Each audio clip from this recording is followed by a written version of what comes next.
अस्सलामुअलैकुम। Programme night addition में हम आपको खुशामदीद कहते हैं। नाजरीन, पाकिस्तान पीपल्स पार्टी उज़ैर बलोच से किसी भी किस्म के ताल्लुक़ के हवाले से मुसलसल इनकारी है, जबकि पीपल्स पार्टी और उज़ैर बलोच के दरमियान ताल्लुक़ के हवाले से बतौर सबूत सामने आने वाले एतराफ़ी बयान से आज उज़ैर बलोच ने भी इनकार कर दिया है, जिससे अब एक नया पिंडोरा बॉक्स खुल चुका है। आज कराची की इंसदाद दहशतगर्दी अदालत में अरशद पप्पू कत्ल समेत 16 मुकदमात की समाअत हुई, जिसमें उज़ैर बलोच, शाहजहान बलोच समेत दीगर मुल्ज़मान को अदालत में पेश किया गया। दौरान समाअत प्रोसिक्यूटर ने उज़ैर बलोच के एतराफ़ी बयान को केस का हिस्सा बनाने की इस्तदा की।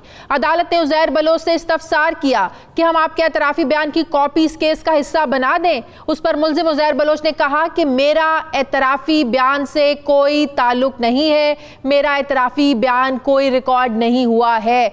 मौजूद अदालत ने उज़ैर बलोच से इस्तफसार किया कि आपने जुर्म किया है, फ़र्द जुर्म आयद करें, जिस पर उज़ैर बलोच ने कहा कि अल्लाह को हाजिर नाज़िर जानकर कहता हूँ कि मैंने कोई कत्ल नहीं किया, मैं बेगुनाह हूँ। अदालत ने कहा कि आपने इकबाली बयान 164 का बयान कलमबंद करवाया है, जिस पर उज़ैर बलोच ने कहा कि मेरा कोई भी 164 का बयान कलमबंद नहीं हुआ, मैजिस्ट्रेट ने गलत बयानी की है, मेरे साथ जालसाजी हो रही है।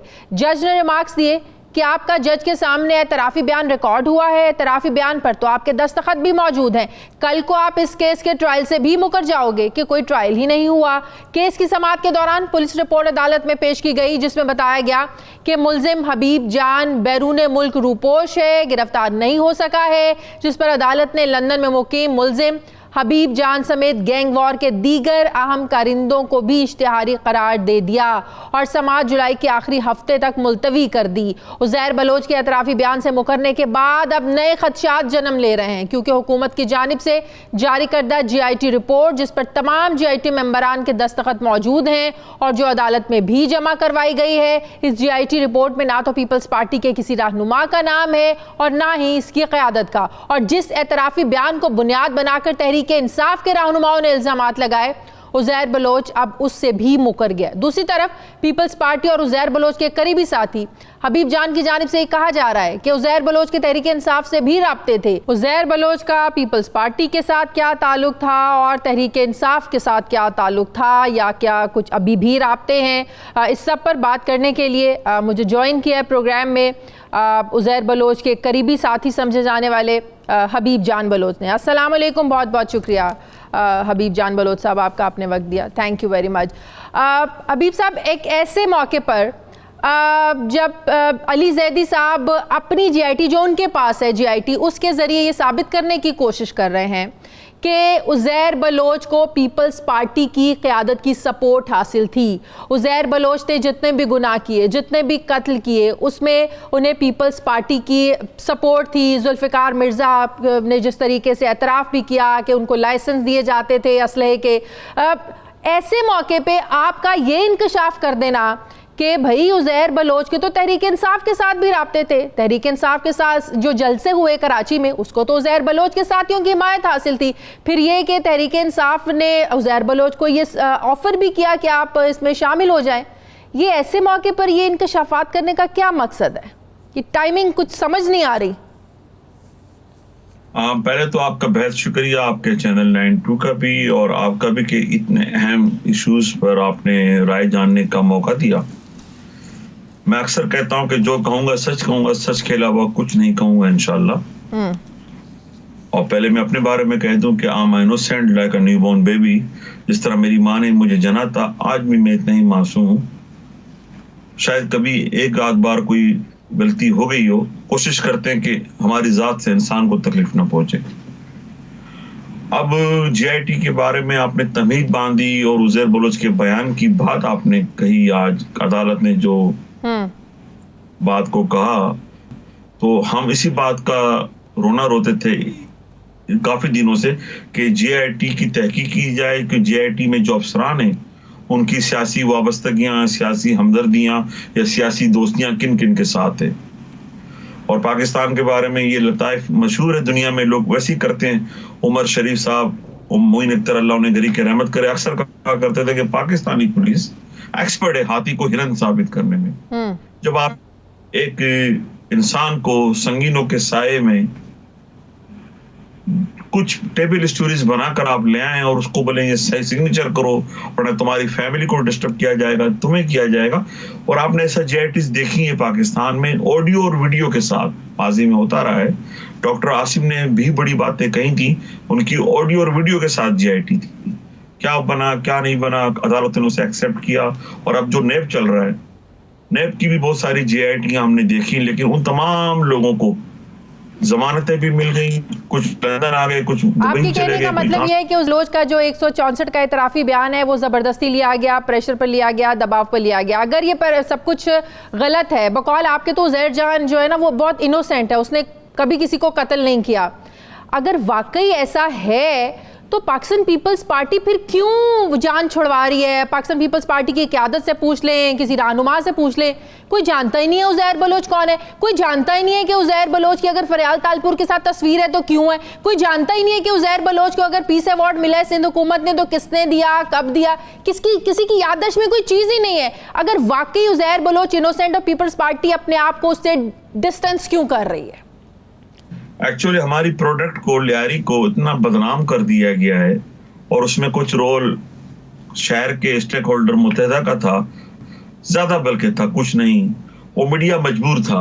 मीडिया से मेरे बड़े अच्छे रवाबित हैं, और मैं अपने आप को पॉलिटिकल वर्कर प्लस जर्नलिस्ट समझता हूँ। और मेरा प्रेस क्लब आना जाना, कराची का प्रेस क्लब हो या इस्लामाबाद का हो, लाहौर हो, हमने हर जगह जाकर, वो कराची का प्रेस क्लब तो मेरा दूसरा घर था, है और रहेगा हमेशा। तो मैं ये कहना चाहता हूं कि हमारी प्रोडक्ट लियारी को बदनाम करने में जो रोल प्ले किया, और ऐसा लगता है कि सारे कराची का 35 साल तक अमन बर्बाद लियारी वालों ने किया है। कोई बल्दिया टाउन की बात नहीं करता, उसकी JIT की बात नहीं करता, कोई मोहम्मद अनवर के हालिया इंकशाफात की बात नहीं करता। उसने धड़ल्ले से कहा है एक बहुत बड़े चैनल पे जिसकी टॉप 10 की रेटिंग है, वो कहता है कि हाँ, हम 92 से लेकर अब तक जब थोड़े दिन में प्रोग्राम्स हो चुके हैं। मोहम्मद ने जो रिसेंटली भी इंकशाफात किए, बातें की, उस पर भी प्रोग्राम हो चुके हैं। सानिया बल्दिया टाउन पर भी बहुत सारे प्रोग्राम हो चुके हैं। लेकिन अब जो करंटली इशू चल रहा है, हमें उस पर जवाब चाहिए। आप ये बताइए, उज़ैर बलोच को पाकिस्तान पीपल्स पार्टी की क़यादत की सपोर्ट हासिल थी? Oh yes, by birth Uzair Peoples Party का कारकुन। हमारे लियारी में हर दूसरा घर लियारी से पीपल्स पार्टी से ताल्लुक रखता है। ये हाल मलिर की है। तो इस पर जो लोग डिनाई करते हैं, मैं उन्हें मशवरा दूंगा कि अखलाकी जुर्रत का मुजाहरा करो। सईद गनी कहते हैं कि 3 रुकनी कमेटी बनी थी PTI की, तो पीपल्स पार्टी ने भी उज़ैर बलोच से और उसकी बुजुर्ग कमेटी से, उसके लोगों से कमेटी बनाई थी। सईद गनी खुद उसके मेंबर थे, कादर पटेल भी मेंबर थे, यूसुफ बलोच भी मेंबर थे, और जो कुछ हुआ सब आपके सामने। अब सईद गनी में इतनी अखलाकी जुर्रत नहीं है। हो सकता है कि वो तो पॉलिसी चलते हैं कि जो बड़े साहब ने कह दिया वही आगे बढ़ाना है। हमें इतनी अखलाकी जुर्रत है। हम उज़ैर बलोच को सोलत मिर्जा नहीं बनने देंगे कि जब सोलत मिर्जा पे इल्जामात लगे, जितने उन्होंने भूडे काम करवाए, और मुत्तहिदा ने कहा कि कौन सोलत मिर्जा। मैं कहता हूँ उज़ैर बलोच हमारा भाई है, मेरा लियारियन है, हमने उसे सरदार नहीं बनाया। तो भाई से PTI क्या ताल्लुक था? देखें मोहतरमा, PTI से हमने कहा कि हम पॉलिटिकल लोग हैं, और पॉलिटिकल जिस तरह एक मछली बगैर तालाब के नहीं रह सकती, इस तरह सियासी कारकुन सियासी पार्टी के बगैर नहीं रह सकता। सही। क्या इमरान खान साहब को पता था कि उज़ैर बलोच के जो लोग हैं वो धरने में सपोर्ट कर रहे हैं? जो 2014 में जो धरना दिया था, इमरान खान साहब को पता था कि उनको सपोर्ट मिल रही है? इमरान खान जानते थे कि माजी में उसी कराची में उन्हें कराची एयरपोर्ट से बाहर नहीं निकलने दिया गया। रियासत के होते हुए उस वक्त की एस्टेब्लिशमेंट ने इमरान खान को बाहर आने के लिए सहूलत फराम नहीं की। इमरान इस तरह लगता था कि आप इंग्लैंड आए कि किसी और मुल्क जाए तो वहां से आपको डिपोर्ट कर दिया जाए। तो पाकिस्तान के माशी हब कराची में इमरान खान को डोमेस्टिक फ्लाइट काउंटर से डिपोर्ट कर दिया गया। उसके बाद चीफ जस्टिस चौधरी मोहम्मद इफ्तिकार, माना वो मुअत्तल थे, लेकिन मौजिज अदालत के चीफ थे, उन्हें कराची से निकलने नहीं दिए गए। और 12 मई का वाकया कोई ढका छुपा नहीं है। तो इमरान भी जानते थे, फैसल वाडा तो खैर अमेरिका में थे, अली जैदी दुबई में थे, और था कौन? इमरान इस्माइल कहाँ थे?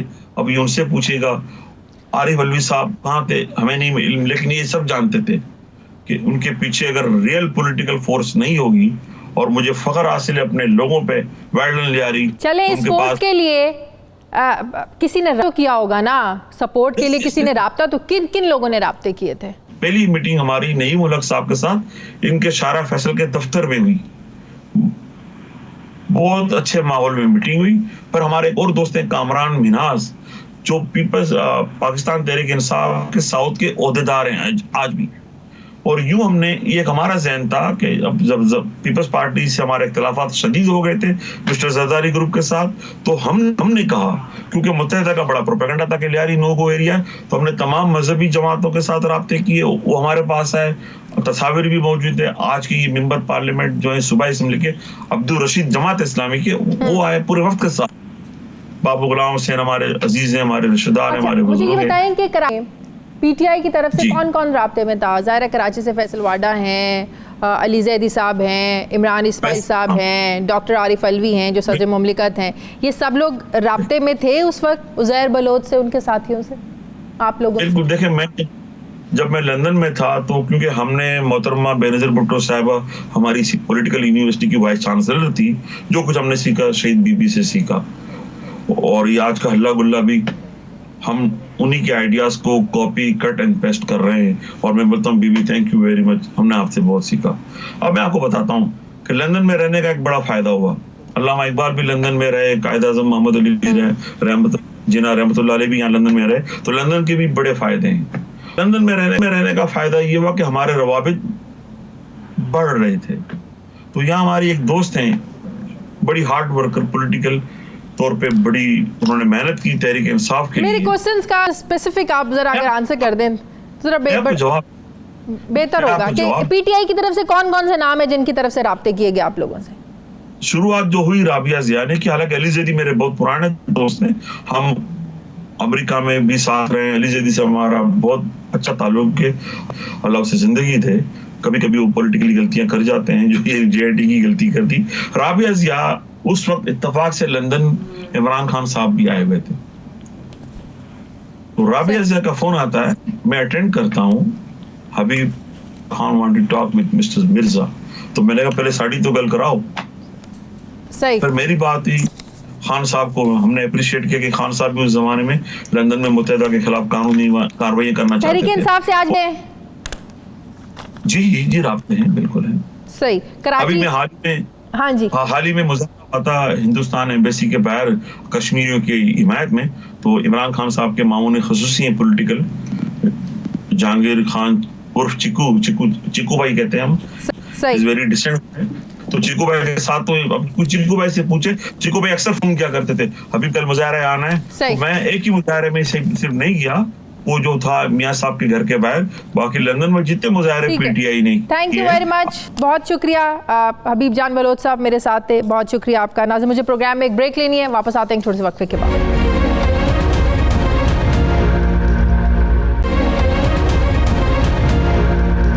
नाज़रीन, उज़ैर बलोच अब तहरीक इंसाफ और पीपल्स पार्टी के दरमियान तनाज़े की एक नई वजह बन चुके हैं। इल्ज़ामात की सियासत जारी है। अली जैदी ने गुज़श्ता हफ्ते प्रेस कॉन्फ्रेंस करते हुए कहा था कि उन्होंने सारे मामले पर वज़ीर आज़म को एतमाद में लिया है। सुनिए ज़रा अली जैदी ने क्या कहा था। मैंने आज सुबह अपने प्राइम मिनिस्टर से बात की है, मुलाकात की है कैबिनेट से पहले, और उनको मैंने ये बता दिया था सर कि कोई खड़ा हो ना खड़ा हो, और मुझे बड़ा फख्र है ऐसे इंसान पे जिसके मैं फॉलोअर हूं। उन्होंने कहा हम तुम्हारे साथ खड़े हैं, इसलिए शिबली फराज यहाँ बैठे हैं। लेकिन हर नया दिन अब इस केस में नया मोड़ लेकर सामने आ रहा है। अली जैदी ने सुप्रीम कोर्ट से इस मामले पर सोमोटो एक्शन लेने की अपील की थी, लेकिन सुप्रीम कोर्ट की जानिब से इस पर अभी तक नोटिस नहीं लिया गया है, जबकि अली जैदी खुद भी इस मामले पर अभी तक अदालत नहीं गए हैं ताकि दूध का दूध और पानी का पानी हो सके। लेकिन सवाल यह है कि आखिर इस सारी लाहासिल बहस से किसी को हासिल क्या होगा? कौन सी जीआईटी असली है, कौन सी नकली है, कौन सी मुकम्मल है, कौन सी नामुकम्मल है? इल्ज़ामात दर इल्ज़ामात की सियासत से अवाम को क्या मिलेगा? जबकि अली जैदी को इस मामले पर वज़ीर-ए-आज़म की हिमायत भी हासिल थी। अगर पीपल्स पार्टी अली जैदी के खिलाफ अदालत जाती है, क्या वज़ीर-ए-आज़म के लिए भी इसमें मुश्किलात पैदा हो सकती हैं? दूसरी तरफ पीपल्स पार्टी के चेयरमैन बिलावल भुट्टो जरदारी ने प्रेस कॉन्फ्रेंस करते हुए वज़ीर-ए-आज़म पर आज खूब तनकीद की। बिलावल भुट्टो का कहना था कि इमरान खान का वज़ीर-ए-आज़म रहना न सिर्फ जमहूरियत मईशत बल्कि हर पाकिस्तानी की ज़िंदगी के लिए ख़तरा बन चुका है। -1 पर पीपल्स पार्टी यकीन नहीं रखती है, जमहूरी तरीका अपनाएंगे। आसिफ जरदारी ने कहा अगर ये खुद गिर रहे हैं तो फिर हमारा क्या कसूर है? ये पाकिस्तान की तारीख की सबसे करप्ट हुकूमत है। बिलावल भुट्टो ने आज ये भी कहा कि अगर मजबूर किया गया तो कोरोना हो ना हो हम सड़कों पर निकलेंगे। बिलावल भुट्टो की प्रेस कॉन्फ्रेंस पर रद्द-ए-अमल देते हुए वफाकी वज़ीर मवासलात मुराद सईद का कहना था कि आज फरजंदे जरदारी करप्शन की बात कर रहे थे तो लोग पूछते हैं कि सरे महल, $65 मिलियन, हार की चोरियां, सिंध की तरक्की का पैसा किस तरह फेक अकाउंट की नज़र हुआ? बिलावल भुट्टो को फिर से मनाजरे का चैलेंज करता हूं, बस बिलावल 9-2-11 ना हो। मुझे ज्वाइन किया इस वक्त इसी पर बात करने के लिए तहरीक इंसाफ के रहनुमा हलीम आदिल शेख साहब ने। अस्सलाम वालेकुम, बहुत बहुत शुक्रिया हलीम आदिल शेख साहब, आपने ज्वाइन किया। हलीम आदिल शेख साहब, लगता ये है कि आज मुल्क की सियासत में अहम चीज़ एक ही रह गई है कि एक दूसरे पर इल्ज़ाम तराशी। पीपल्स पार्टी ने इल्ज़ाम लगाया है, तहरीक इंसाफ ने प्रेस कॉन्फ्रेंस करके उसका कैसे जवाब देना है, अली जैदी ने कोई प्रेस कॉन्फ्रेंस की है तो पीपल्स पार्टी ने उसका प्रेस कॉन्फ्रेंस करके कब कैसे जवाब देना है। अब अहम चीज़ ये है कि अली जैदी ने जिस शख्स की वीडियो अपलोड इसलिए की थी हबीब जान की कि ये शख्स आसिफ अली जरदारी और पीपल्स पार्टी को एक्सपोज कर रहा है। अब वही हबीब जान बलोच जो हैं अब ये बात कर रहे हैं कि पीपल्स पार्टी के क्या ताल्लुक थे उज़ैर बलोच के साथ। तहरीक इंसाफ के ताल्लुकात रह चुके हैं, तहरीक इंसाफ को उज़ैर बलोच के साथियों ने धरनों में सपोर्ट किया है, तहरीक इंसाफ के लोग जो है ना वो मिलते रहे हैं मुझसे। तो आपको नहीं लगता कि जैसे जैसे चीज़ें अनफोल्ड आप लोग करते जाएंगे, अली जैदी अनफोल्ड करते जाएंगे चीज़ें उज़ैर बलोच और पीपल्स पार्टी के ताल्लुकात को लेकर, आप लोगों के लिए भी मुश्किलात पैदा होंगी, आप लोगों को भी जवाब देना पड़ेगा? अब लगता है आप और पीपल्स पार्टी एक ही कश्ती में सवार हो गए। देखिए, पहले तो मैं कहूंगा जो बिलावल साहब ने कहा कि हम निकल जाएंगे, हम घसीट के निकालेंगे, तो मैं कहता हूं क्या मूंग और क्या मसूर की दाल। आपने सूबे को तबाह बर्बाद किया। आपने तो थर का पानी भी, थर के पानी के लिए जो पैसे आए उससे आपके बिलावल हाउस के बिल अदा हुए, उससे आपके कैटरिंग के बिल अदा हुए। आपने अभी कोविड के जमाने में लाड़काना में 2 करोड़ की दवाइयां बेच दी, बिलावल के हल्के में लाड़काना में एड्स लग गई, सिंध में कुत्ते की वैक्सीन तो मिलती नहीं है और ये करप्शन की बात करते हैं। वाह वाह वाह, कुत्ते के बजारे बच्चे बेचारे वैक्सीन ना मिलने से तड़प तड़प कर माओ की गोदों में मर गए। थर में 1300 बच्चे इन्होंने मार दिए। और ये बात करते हैं करप्शन की, ये इनके मुंह से आज के सबसे बड़ा हिस्ट्री का सबसे बड़ा जोक है कि बिलावल जरदारी कह रहा है कि जी पीटीआई की गवर्नमेंट करप्ट है, जिसकी 12 साल के अंदर जिसके गवर्नमेंट ने ना जाने जाली अकाउंट, डोमनी, ना जाने क्या क्या क्या क्या कौड़ियों के बोल, इन्होंने हर महकमा एक करप्शन की दास्तान है। तो वो तो इनको देख लेंगे, आए तो सही, जरा हम इनसे पहले निकलेंगे, हम इनको पहले इनको दूसरी बात। वो तो मुराद सईद ने भी चैलेंज कर दिया ना कि आप केपी का, उन्होंने पीपल्स पार्टी को कह दिया भाई आप केपी का दौरा कर लें, हम सिंध का दौरा कर लेते हैं। वो तो एक अलग बहस है ना जो इस पर दौरा नहीं, हम इनकी तहरीक निकाल देंगे। लाड़काना में इनको इतने गंदे अंडे पड़ेंगे कि निकलना भूल जाएंगे। ये बात करते हैं। अब मैं बात करता हूँ जीआईटी की। देखिए, एक तरफ हबीब जान कहां से आ गया? हबीब जान खुद एक को एक्यूज्ड है, आज वो भी मफरूर हो गया है। हबीब जान से बड़े कॉन्फिडेंस से वीडियो अपलोड की थी अली जैदी साहब ने, अली जैदी साहब से पूछे कहां से आ गया?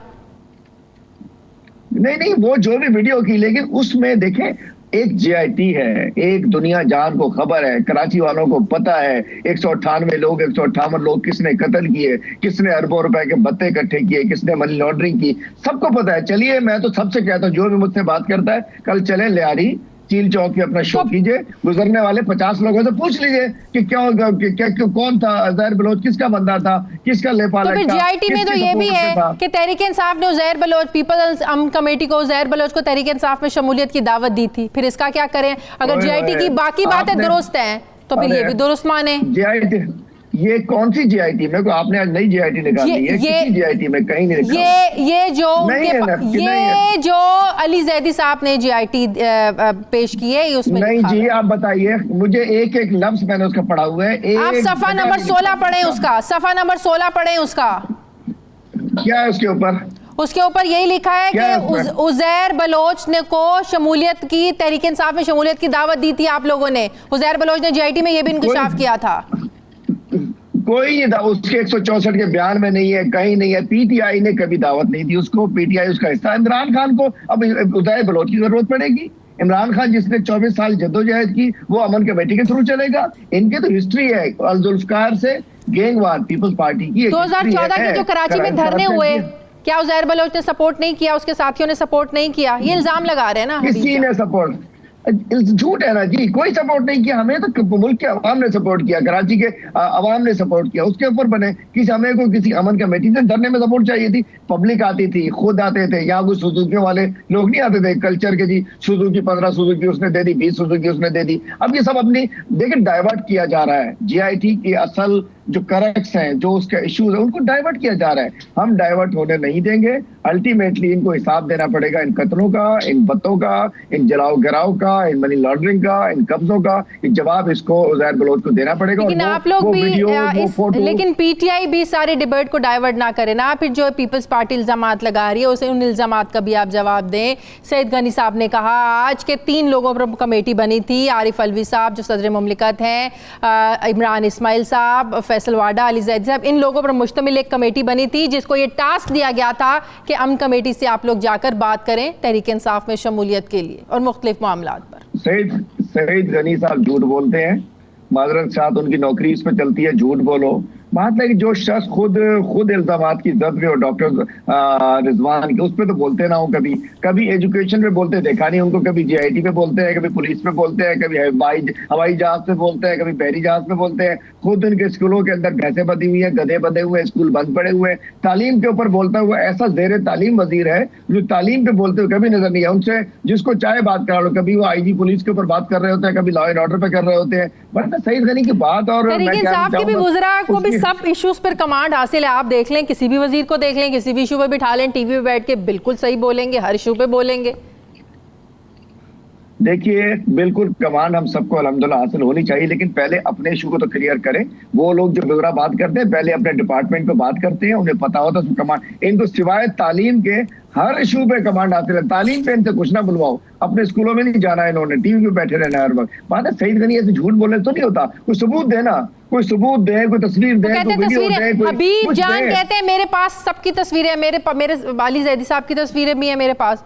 तो जिस दिन वो तस्वीरें सामने आ गई तो फिर क्या करेंगे आप लोग?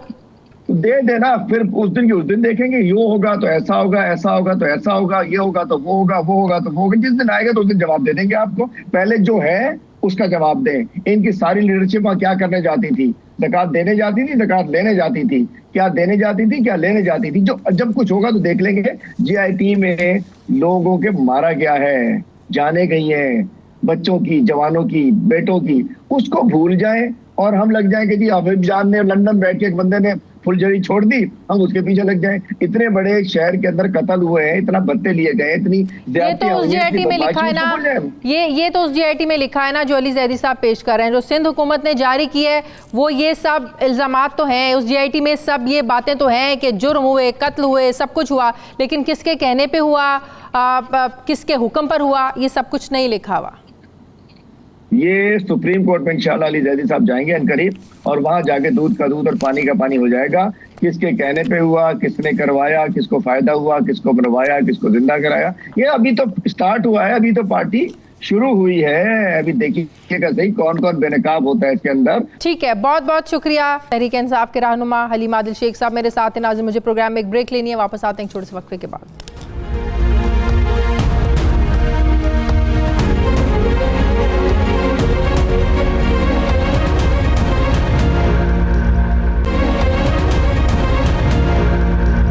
नाज़रीन, मुल्क में कोरोना केसेस और अमवात में बदतदरीज कमी वाक़ई हो रही है, जो कि अच्छी बात है, खुशाइंद बात है, लेकिन सवालात उठाए जा रहे हैं कि क्या हुकूमत कोरोना के असल आदादो शुमार को छुपा रही है या असल आदादो शुमार दुरुस्त तरीके से रिपोर्ट ही नहीं किए जा रहे हैं। जबकि ये कहा जा रहा है कि टेस्टिंग में कमी भी इसकी एक अहम वजह हो सकती है। पाकिस्तान में 11 जून से 20 जून तक के दौरान रोज़ाना 28 से 30 हज़ार के करीब जो है वो टेस्ट किए गए, लेकिन जून के आखिरी 10 दिनों में टेस्टों की तादाद तादाद 20% कम होकर औसत 23,000 टेस्ट रोजाना तक जो है ना वो गिर गई। इस वक्त मुल्क में मजमूई तौर पर केसेस की तादाद 2,51,000 से तजावुज कर चुकी है, जबकि 5,200 से ज्यादा अफराद जान की बाजी हार चुके हैं, जबकि सेहतयाब अफराद की तादाद में तेजी से इजाफा हो रहा है, जिससे मुल्क में फॉल केसेस की तादाद कम हो गई है। मुल्क में कोरोना से मुतासरा 64% से ज्यादा लोग जो हैं सेहतमंद हो चुके हैं और इस वक्त मुल्क में फॉल केसेस की तादाद 84,000 से ज्यादा। केसेस में कमी की वजह से लाहौर, कराची और इस्लामाबाद के हालात में बेहतरी आई है और अस्पतालों पर जो एक प्रेशर है वो भी कम होने लगा है। वफाकी वजीर असद उमर ये कहते हैं कि मुल्क भर में स्मार्ट लॉकडाउन के नतीजे में कोरोना के तशवीशनाक हालत वाले मरीज जो थे उनमें 28% कमी आई है, जबकि लाहौर शहर में गुज़श्ता 10 दिनों में तशवीशनाक मरीजों की तादाद 50% तक कमी सामने आई है। महकमा सेहत पंजाब के मुताबिक लाहौर के 7 बड़े सरकारी अस्पतालों के ICU और HDUs मरीजों से मुकम्मल खाली हैं। शहर के 16 सरकारी अस्पतालों में कोरोना के लिए मुख्तस 178 ICU बेड्स और वेंटिलेटर्स में से 110 खाली हैं। सरकारी अस्पतालों के ICUs के वेंटिलेटर्स का मजमूई ऑक्यूपेंसी रेट 38% तक गिर गया, जबकि एक्सपो सेंटर फील्ड अस्पताल से तमाम मरीजों के डिस्चार्ज होने के बाद एक्सपो फील्ड अस्पताल भी खाली हो गया। ये सूरत हाल यकीनन खुशाइंद है, लेकिन दूसरी तरफ ईद उल अज़हा के हवाले से हुकूमत ने SOPs तो जारी कर दी हैं। ईद उल अज़हा के मौके पर पूरे पाकिस्तान में 700 के करीब मवेशी मंडियां कायम की जाएंगी। मवेशी मंडियां जो है ये शहर से बाहर लगाई जाएंगी, फिर इनकी औकात कार सुबह 6 बजे से शाम 7 बजे तक होंगे। मंडियों में दाखिल होने वाले लोगों की मुकम्मल स्क्रीनिंग की जाएगी, मास्क के इस्तेमाल और समाजी दूरी को यकीनी बनाया जाएगा, जबकि किसी भी जगह पर सिर्फ मखसूस तादाद में अफराद को एक वक्त में खड़े रहने की इजाज़त दी जाएगी ताकि ज़्यादा से ज़्यादा हुजूम से जो है ना वो बचा जा सके। माहिरीन सेहत ये कह रहे हैं कि अगर ईद पर एहतियात ना की गई तो मुल्क में कोरोना की दूसरी लहर आ सकती है। इस पर मैं बात करूंगी सूबाई वज़ीर सेहत पंजाब डॉक्टर यास्मीन राशिद साहब ने। अस्सलाम वालेकुम, बहुत बहुत शुक्रिया डॉक्टर साहब आपका। डॉक्टर साहब ये तो बड़ी अच्छी बात है, खुशाइन बात है कि केसेस की तादाद कम हो रही है, डेथ रेशो कम हो गया है। एग्जैक्ट नंबर्स आपके पास क्या हैं? जो पहले यौमिया 5 से 6,000 तक केसेस आते थे एक दिन में, इस वक्त केसेस की रेशो क्या है? और डेथ रेशो जो एक दिन में 100 के करीब भी गया था डेथ रेशो हमारा, अब डेथ रेशो क्या है? एग्जैक्ट नंबर्स क्या हैं आपके पास इस वक्त? देखिए जी, इस वक्त आज अगर हम कहें कि पंजाब के अंदर टोटल पॉजिटिव केसेस जो सामने आए हैं वो 487 हैं। तो इसका मतलब ये है कि आपको पता है पिछले दिनों में कम से कम 1,000 से ज़्यादा फिगर होती थी, अब ये कम होकर 487 पे आ गए हैं। और नंबर ऑफ टोटल डेथ्स जो हमारी 24 घंटे में हुई हैं वो 7 तो अल्हम्दुलिल्लाह अल्लाह की बहुत बड़ी मेहरबानी है कि आहिस्ता आहिस्ता जो नंबर ऑफ केसेस हैं वो कम होते चले जा रहे हैं। और ये चीज़ अब रिफ्लेक्ट हो रही है हॉस्पिटल्स के अंदर भी, क्योंकि आपको पता है कि जब कोई पेशेंट सीरियस हो तो अस्पताल तो ज़रूर पहुंचते हैं। अगर मैं बात करूं, जिस तरह आपसे पहले भी आपके प्रोग्राम में मैं बता चुकी हूं कि जो हमारी पीक थी ना वो 11 और 13 जून के दरमियान में थी, जब हमारे अस्पतालों के अंदर कोई तकरीबन 1106 सीरियस पेशेंट्स थे। आज अल्हम्दुलिल्लाह अगर मैं आज की बात करूं तो ये कम होके कोई 200-250। लेकिन कहा जा रहा है कि टेस्टिंग ही कम हो रही है, इसी वजह से जो है ना वो केसेस कम आ रहे हैं। Is it true? मेरा नहीं, नॉट एट ऑल। देखिए हमारी तो अभी भी कैपेसिटी जो है that is 12,000 test per day. Important ये है जो प्रोटोकॉल सामने आया है और जो वर्ल्ड हेल्थ ऑर्गेनाइजेशन एडवाइज करती है वो ये कहती है जी सिम्टोमैटिक पेशेंट्स और उनकी कॉन्टैक्ट ट्रेसिंग। अब अगर आज हमारे 487 मरीज पॉजिटिव आए हैं तो ये मेजॉरिटी वो लोग हैं जो सिम्टम्स के साथ आए थे, लेकिन टेस्ट जो हैं वो हमने 7,400 और 51 टेस्ट किए। तो इसका ये मतलब है कि द नंबर ऑफ टेस्ट जो हमने किए हैं, द नंबर ऑफ पॉजिटिविटी, उसका अगर आप रेशियो निकालें तो हमने बहुत ज़्यादा कोशिश की है कि कॉन्टैक्ट ट्रेसिंग भी करें। फिर सबसे इम्पोर्टेंट ये चीज़ है कि इससे पहले टेस्टों की तादाद इसलिए भी ज़्यादा थी कि जितनी फ्लाइट्स बाहर से आती थी हम उनके भी सारे पैसेंजर्स टेस्ट करते थे। फिर सबसे बड़ी ये बात थी कि जब कोई नेगेटिव डिक्लेयर करने के लिए कम से कम 2 नेगेटिव टेस्ट करते थे कि जी ये बंदा जो है ये अब नेगेटिव हुआ है। अब जो नई प्रोटोकॉल आई है उसके मुताबिक ये है कि अगर 10 दिन कोई बंदा सिम्टम फ्री रहेगा तो फिर हम उनको we can consider them as negative, हमें उनका टेस्ट करने की ज़रूरत नहीं है। तो ये फैक्टर्स हैं जिन्होंने तादाद जो है वो टेस्टों की अब कम की है, लेकिन हमने अपनी कॉन्टैक्ट ट्रेसिंग अब बढ़ा दी है। हम कर रहे हैं कि पहले तो सिर्फ ये था कि क्लोज फैमिली या जिनसे, अब हम पूरी कोशिश कर रहे हैं कि आपकी अगर किसी से सलाम दुआ भी हुई है पिछले 3-4 दिनों में and you have come out positive, तो हम उनके भी टेस्ट कर रहे हैं। डॉक्टर साहब, हम ये कह सकते हैं जो केसेस की तादाद कम हुई है, ये स्मार्ट लॉकडाउन पॉलिसी का ही नतीजा है? मेरा ख्याल है शाजिया, ये तो फ़र्क पड़ा तो ज़रूर है, लॉकडाउन पॉलिसी से हमारे बहुत बेहतरी आई है, लेकिन इसकी ये जो नीचे आने का ट्रेंड जो था ना, ये 13 तारीख से शुरू हो गया था और स्मार्ट लॉकडाउन उसके बाद हमने किया, which has further helped us out. तो मुझे लगता है जिस पीक का हम इंतज़ार कर रहे थे, that actually happened between 11 and 13 of June, तो उसके दौरानिया में हुई है। डॉक्टर साहब, वज़ीर-ए-आज़म और वज़रा बारहा प्रेस ब्रीफिंग के जरिए बताते रहे कि जुलाई का एंड और अगस्त का जो शुरू होगा ये पीक होगी, इसमें ज़्यादा एहतियात की ज़रूरत है। अब जबकि अच्छी बात है केसेस कम हो रहे हैं, लेकिन इसके बावजूद हम कह सकते हैं, आप लोग कह रहे हैं कि ये ख़तरात अभी भी मौजूद हैं, जो हमें कहा गया था, जो एक अलर्ट किया गया था कि जुलाई का एंड और अगस्त का स्टार्ट ये पीक होगी। देखिए, मेरा ख्याल है जो बहुत अहम चीज़ है कि आप प्रोजेक्शंस करते हैं और अल्लाह ने, बाकी काम तो अल्लाह करता है। हाँ। जो अल्लाह की हमारे पे ख़ास तौर पे मेहरबानी, एक प्रोजेक्शन थी जिस तादाद से केस बढ़ने शुरू हुए जून में, उन प्रोजेक्शंस को सामने रखते हुए सोचा गया था कि ये केसेस जो हैं ये बहुत बढ़ जाएंगे जुलाई के अंदर, लेकिन अल्लाह ने हम पे ख़ास मेहरबानी की है और अल्लाह की मेहरबानी से अब इस वक्त केसेस जो हैं वो कम से कम होते चले जा रहे हैं। पर इसका ये मतलब नहीं है कि कोरोना कहीं चला गया है। इम्पॉर्टेंट है कि आज के दिन में भी अगर पंजाब के अंदर 487 केसेस सामने हैं तो उसका मतलब है कोरोना इज देयर। अगर हमने क्योंकि हिफाजती तदाबीरों को इख्तियार ना किया तो फिर हम पीक ले आएंगे। तभी अब बकरा ईद के लिए ख़ास तौर पे बहुत ज़्यादा एफर्ट किया जा रहा है कि SOPs फॉलो हों मवेशी मंडियों के अंदर, और फिर लोगों को भी हदायत की जा रही है कि आप मेहरबानी करके सादगी सी ईद मनाएं।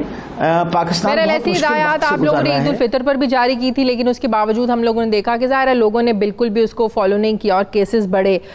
लेकिन अभी ज़ाहिर है आप फिर ये लोग आप लोग हिदायत डायरेक्शंस तो दे रहे हैं, ईद उल अज़हा आनी है, लेकिन आप लोग जो फील्ड हॉस्पिटल्स आप लोगों ने बनाए थे, अब जब लाहौर में एक्सपो सेंटर में बनाया था, इसको आप लोग यहाँ पे पेशेंट्स को, तमाम लोगों को डिस्चार्ज कर दिया है, तो अब ये हॉस्पिटल आप लोग ख़त्म कर रहे हैं, बिल्कुल ही ख़त्म कर रहे हैं? नहीं, अभी तो उस फील्ड हॉस्पिटल में बाकायदा 300 बेड ऑक्सीजनेटेड बेड्स भी तैयार करवाए थे NDMA के थ्रू। ख़ास तौर पे जब हमारी बहुत ज़्यादा केसेस जून के महीने में बढ़ने शुरू हुए तो नेशनल कंट्रोल और कमांड वालों ने कहा था कि आप बेड्स की कैपेसिटी बढ़ाएं। उनमें 300 बेड्स वहाँ भी ऑक्सीजनेटेड किए गए हैं। लेकिन ये हिफाजती, आप you must always remember, you prepare for the worst and hope for the best. ये सेंटर अभी हम मुहर्रम के बाद तक भी कायम रखेंगे। वजह यह है कि किसी वक्त भी खुदा न खास्ता सारा वबा में तेजी आए तो हमारे पास एक बैकअप प्लान जरूर होना चाहिए। So it's a part of our backup plan. पर अल्हम्दुलिल्लाह इस वक्त वहाँ मरीज कोई नहीं है। डॉक्टर साहब, लास्ट क्वेश्चन, अब कोरोना की वजह से पिछले 4 महीनों में पोलियो कैंपेन उस तरीके से नहीं चली है, तो अब जबकि सूरत हाल बेहतर हो रही है तो बच्चों को पोलियो के कतरे पिलाने की जो कैंपेन है, ये दोबारा से आप लोग कब प्लान कर रहे हैं दोबारा से शुरू करने की? जी बिल्कुल, इसकी बाकायदा तैयारी हो रही है। बीच में हमने रोकी सच नहीं थी। ज़रूर नंबर ऑफ वो जितनी बड़ी टीमें पहले चलती थी उतनी बड़ी टीमें तो नहीं चली, लेकिन हमने कोशिश जारी रखी थी। लेकिन अब बाकायदा एक बड़े रोबस्ट तरीके से हम अपना पोलियो कैंपेन इंशाल्लाह शुरू करने लगे हैं और होपफुली इंशाल्लाह पूरी कोशिश करेंगे कि मैक्सिमम बच्चों को वैक्सीनेशन मिल जाए। ठीक है, बहुत शुक्रिया। सूबाई वज़ीर सेहत पंजाब डॉक्टर यास्मीन राशिद साहिबा मेरे साथ थी। Thank you very much. मुझे प्रोग्राम में नाज़रीन एक ब्रेक लेनी है, वापस आते हैं छोटे से वक्त पे।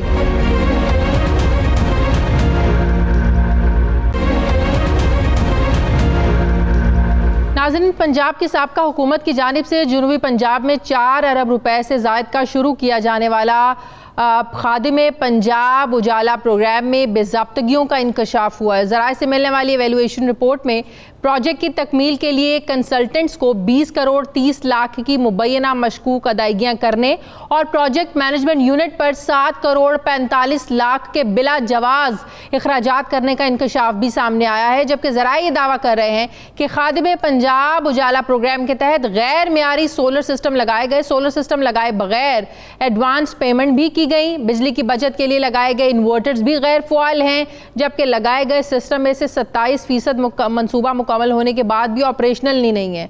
पंजाब हुकूमत की तरफ से इस मनसूबे में कमज़ोर मालियाती पॉलिसीज़ की वजह से 45 करोड़ का मज़ीद नुकसान भी हुआ, जबकि मनसूबा ताख़ीर से शुरू होने और बर वक्त मुकम्मल ना होने की वजह से बुनियादी मकासिद नहीं हासिल हो सके। इस मनसूबे के बारे में मज़ीद मैं आपको ये बताऊं कि पंजाब में नून लीग की हुकूमत ने यह मनसूबा जनूबी पंजाब के 1930 पसमानदा इलाकों के अंदर मौजूद स्कूलों में सहूलियात फराहम करने के हवाले से शुरू किया था। इसकी नाकामी की क्या वजूहात हैं, क्यों ये मनसूबा नाकाम हुआ, बात करूंगी हमारे नुमाइंदा खुसूसी अनवर हुसैन सुमरा से। बहुत शुक्रिया अनवर हुसैन आपका। सबसे पहले बताइए, प्रोग्राम शुरू कब हुआ था और कितने स्कूलों का टारगेट था, प्रोजेक्ट था जहां पर ये सोलर पैनल्स लगाए जाने थे? जी देखें शाजिया, बात यह है कि जो साबका खादमे आला पंजाब थे मियाँ शहबाज शरीफ साहब, उनकी हदायत पर मई 2017 में एक मनसूबा शुरू किया गया जिसमें 10,861 स्कूलों में सोलर पैनल्स लगाए जाने थे और इस मनसूबे की लागत तकरीबन 8 अरब 25 करोड़ 22 लाख रुपए थी और ये मनसूबा जो है जनवरी 2018 में मुकम्मल होना था। इसके लिए पसमानदा जनूबी पंजाब के पसमानदा 11 अजला में स्कूलों का जो है उनको फ़िक्स किया गया था, उनको मुंतखब किया गया था। इस मनसूबे के 3 मकासद से, पहला मकसद ये था कि इन स्कूलों में, पसमानदा स्कूलों में ये सोलर एनर्जी का लगा कर वहाँ की एनरोलमेंट को बढ़ाया जाए। दूसरा ये था कि सूबे में सोलर एनर्जी को फ़रोग दिया जाए। तीसरा ये था कि इन सोलर पैनल्स जो लगेंगे स्कूलों में, ये तकरीबन 33,101 जो कमरे थे स्कूलों में, उनमें इन्होंने लगना था, वहाँ रोशनी करनी थी, वहाँ बच्चों को पंखे लगकर उनको अच्छा माहौल फराहम करना था। नेट मीटरिंग के ज़रिए इनकी बिजली जो है वो वापडा को दी जानी थी। अब ये मनसूबा जो है 2 साल की ताख़ीर से शुरू हुआ, उसमें बहुत सारे मसाइल आए। पहली बात तो ये कि शायद ये मनसूबा इल कंसीव्ड था, जो कि अपने मौजूदा जो टारगेट था उस पर शुरू नहीं किया जा सका। इसके अलावा इससे एशियन डेवलपमेंट बैंक फाइनेंस करी थी, उसने $83 मिलियन जो है वो पंजाब हुकूमत को सॉफ्ट लोन दिया था ताकि जनूबी पंजाब के जो भी पसमानदा अजला हैं वहाँ पर जितने भी ये 10,861 स्कूल हैं वहाँ बच्चों को बेहतर तालीमी सहूलियात फराहम की जाए। और इन स्कूलों में बहुत सारे ऐसे स्कूल थे जहाँ पर बिजली मौजूद नहीं थी, ताकि बच्चों को गर्मियों में जो है वो पंखे की सहूलत फराहम की जा सके, इसी तरह लाइट की सहूलत फराहम की जाए। और इस हवाले से हुई सॉरी मशकूक अदायगियाँ कैसे हुई, कहाँ पर हुई? जी बात यह है कि इस मंसूबे के लिए 7 कंसल्टेंट को जो है उनको शॉर्टलिस्ट किया गया और 2 कंपनियां जो हैं वो इनको ये मंसूबा ग्रांट किया गया। जब ये एवेल्यूएशन रिपोर्ट मौजूदा हुकूमत ने मार्च 2019 में इस प्रोजेक्ट की करवाई कि देखा जाए ये प्रोजेक्ट अपने टारगेट पूरे कर रहा है और ये प्रोजेक्ट जो है राइट वे चल रहा है कि नहीं चल रहा। उस एवेल्यूएशन रिपोर्ट में ये इंकशाफ हुआ कि जो सोलर सिस्टम लगाया गया है स्कूलों में, एक तो वो गैर मियारी है, उसका जो इक्विपमेंट है जिसमें बैटरीज हैं, पैनल्स हैं, इसके अलावा इन्वर्टर्स हैं, वो डिस्ट्रीब्यूशन बॉक्स हैं, फैंस हैं, लाइट्स हैं, उनमें भी वो गैर मियारी लगाए गए हैं, जिसकी वजह से तकरीबन जो है वो 20% के ऐसे स्कूल थे जहाँ पर ये मनसूबा ऑपरेशनल ही नहीं हो सका।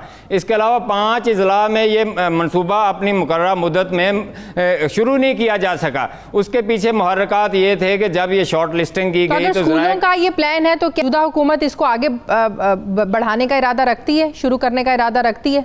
देखें, ये जब मंसूबा कंसीव हुआ था तो उस वक्त ये था कि पहले जनूबी पंजाब के जो पसमानदा अजला हैं वहाँ पर ये मंसूबा शुरू किया जाए और बच्चों को बेहतर इन्वायरमेंट मुहैया करके उनकी इनरोलमेंट बढ़ाई जाए। इसके बाद ये सेंट्रल पंजाब में शुरू होना था, जिसके लिए टेंडर हो चुका है, लेकिन सूरत हाल ये है कि ये 8 अरब 25 करोड़ रुपए का मंसूबा था, ये अपने टारगेट पूरे नहीं कर सका। मौजूदा हुकूमत जो है इसने जब एवेल्यूएशन रिपोर्ट आई तो उन्होंने इस पर एनालिसिस किया कि जो मंसूबा था इस पर जो कॉस्ट इफेक्टिव जो एनालिसिस हुआ उसमें कहा गया कि जितने फंड्स इस पर दरकार थे वो फंड्स तो लग गए, लेकिन बहुत शुक्रिया अनवर हुसैन सुमरा मेरे साथ थे, थैंक यू वेरी मच। नाज़रीन, हमारे आज के प्रोग्राम का एडिटोरियल। नाज़रीन, आज से 89 साल पहले 13 जुलाई 1931 में डोगरा फ़ौज ने 22 कश्मीरियों को फायरिंग करके शहीद किया था। ये शहदा अब्दुल कदीर खान गाजी के ख़िलाफ़ मुकदमे पर एहतजाज के लिए जमा हुए थे और डोगरा फ़ौज ने श्रीनगर जेल के बाहर मौजूद कश्मीरियों पर अजान देने पर फायरिंग कर दी थी। कश्मीरियों की शहादत पर डोगरा राज के ख़िलाफ़ उठना कश्मीरियों की जद्दोजहद आज़ादी की इब्तदा थी, जो कि आज भी जारी है। आज भी आज़ादी के मतवाले काबिज़ फ़ौज के जुल्म और जबर के ख़िलाफ़ सीना तान कर खड़े हैं। आज भी यहाँ शहादतें होती हैं, अमलाक को लूटा जाता है, बच्चों को यतीम किया जाता है, ख़वातीन की आबरूरेज़ी की जाती है, लेकिन कोई भी जुल्म और ज़्यादती कश्मीरियों में आज़ादी की तड़प को कम नहीं होने देती।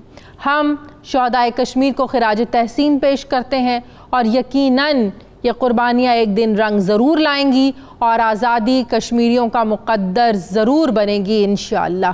नाज़रीन, ये था हमारा आज का प्रोग्राम के लिए फ़ीडबैक ज़रूर दीजिएगा। अपना ख्याल रखिएगा। मेरी आपसे मुलाकात होगी कल। मुझे इजाज़त दीजिए। अल्लाह हाफ़िज़।